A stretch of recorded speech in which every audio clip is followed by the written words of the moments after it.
As far as the people you're going to face are concerned, two guys who have run under 13, Solinsky's out, and Matt says he's going to run the 10,000.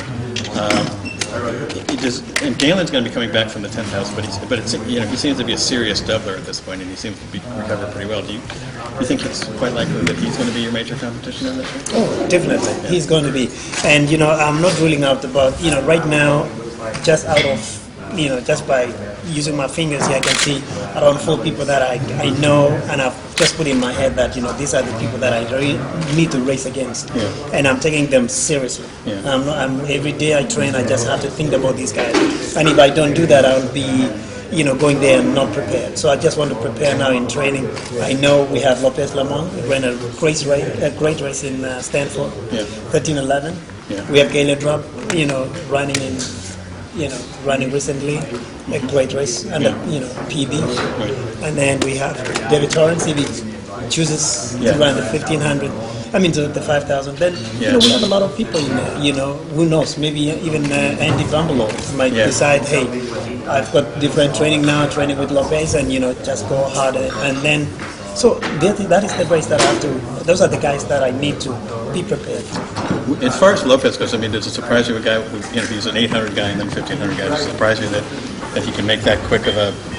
Well, I guess he's run 3,000 indoors with you, actually. Yes. Yeah. And actually, it's not. He ran cross country at NAU, and so people doesn't know his background really. His background has been, he's a long distance guy. He runs cross country like the way I did in college, but he had more strength, and so he could even go up to the 800 meters. Right. And the race in the middle was the 1500.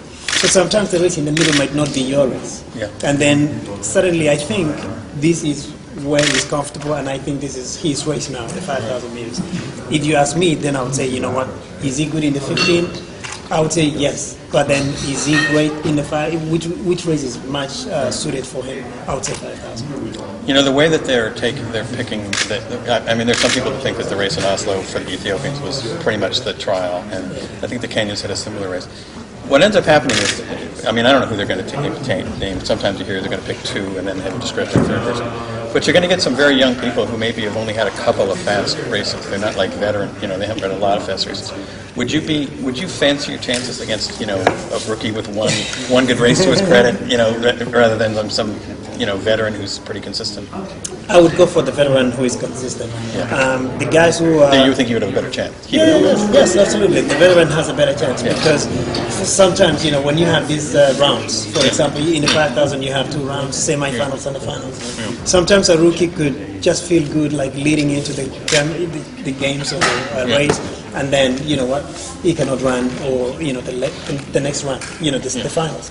And so, but the veteran knows how to channel those energy, not to use it all, run tactical, and actually use the first race as an opening thing. You open your legs up, you just kind of feel relaxed. You feel like you're in a race, preparing mentally, using this race. And then in the finals, that's it. That's what you've been waiting for. And then that's why the most experienced athletes, I tend to have advantage over the others, the new ones. Between this race and the trials, which is still a ways, what is your training going to be like? Are you going to go back up to Flagstaff? No, I'll be in Tucson. As a matter of fact, I feel like I've done, like I said, done a lot of the base work, the good endurance workouts. So now the next thing that I'm going to do in Tucson is just do more of the track sessions that I have not been doing. I haven't done a lot of that, and mostly the speed workouts. So I need to do that, and I'll be ready. The speed workouts, do you mean 400, 800 type, or 400, and also go into like the harder stuff, like going into the 1200s, sometimes even 1 mile repeats on the track. I hardly do that kind of stuff, but this part of the things we're going to be doing for that, about 14 days before I go to Eugene. Does it matter if you do it? Or does it matter if you do it in spikes or not? No, it doesn't matter. In fact, most of that long stuff I do it on my flats. Okay. But as long as coach gives me a time that I know, this is hard to get, if I'm doing the 1200s and I'm just going out all, my flats, doing a little under 3 minutes is good, and so if I'm in spikes, I will go a little faster, so I'll do that kind of stuff. Right. Did you want to ask? Yeah, Bernard, the last Pre and also Oslo that had these incredible races with like 15 guys, 354 or better. And guys running 354 and placing 15. What's the sport coming to? You know what? That means the sport is getting better, and these young guys are learning that, you know what, in order for you to get the best results, you have to run like that athlete who is ready, who is not afraid to just go there and fight hard. And suddenly we saw that at Prefontaine Classic. I was number 14, then I ran 354. Yeah, you know, it was like, wow. Back in the day, you know, it could be like, well, the winner was 351, and then 356 was the third place. But then people are actually running fast, and I think they at the point whereby they believe that, you know, they can run against the best, and suddenly that's the best part. You know, I like seeing it, that from when I was running, things have really changed. I've seen the changes myself, you know, with these young guys coming in there and then challenging. We have a guy from Djibouti, you know, or what they call it, Djibouti.